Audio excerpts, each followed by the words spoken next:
Hello students, so today we are continuing with the exercise Let's Do Ourselves 12.1. So today we are going to do question number 5. So as you know that you have to use the formula a plus b whole square to find out the square of the given expression. So mn plus l square is given, you have to find out the square of this expression using the formula a plus b whole square. So let us write mn plus l square whole square. Now this will become m into n square plus 2 into mn into l square plus l square whole square. You have to mention the formula a plus b whole square is equal to a square plus 2ab plus b square.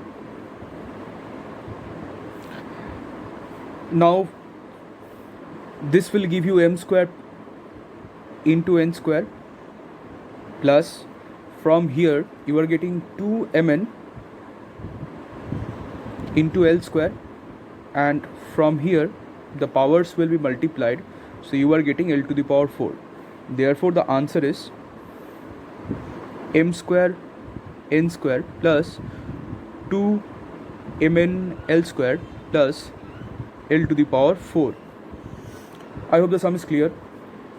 Now let us look at the question number 8. So you have to find out the square of this PQC plus 2 using the formula a plus b whole square. So we can write as usual PQC plus 2 whole square. Now this is our a and this 2 is now b, so therefore we have to write PQC square plus 2 into PQC into 2 plus 2 square. As usual, mention the formula.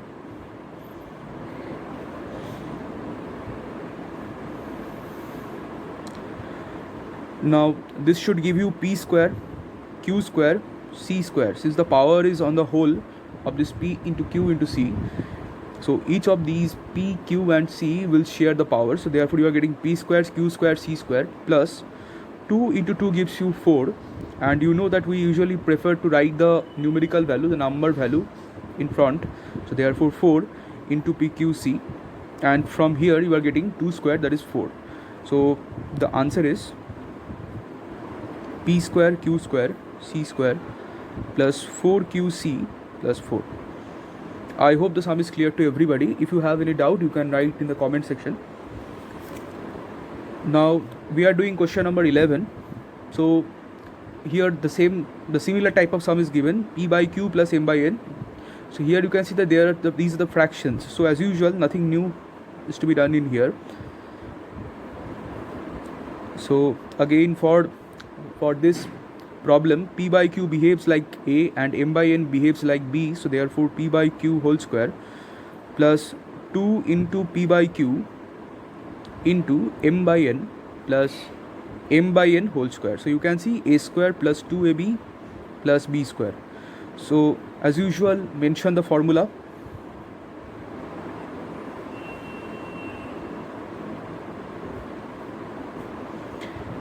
So from here you are getting p square by q square plus 2 into, in the numerator you are getting p into m, so 2pm by, in the denominator you are getting q into n, so therefore qn, and from here you are getting m square by n square, so therefore the answer is p square by q square plus 2pm by qn plus m square by n square. That's all for this video. Thank you.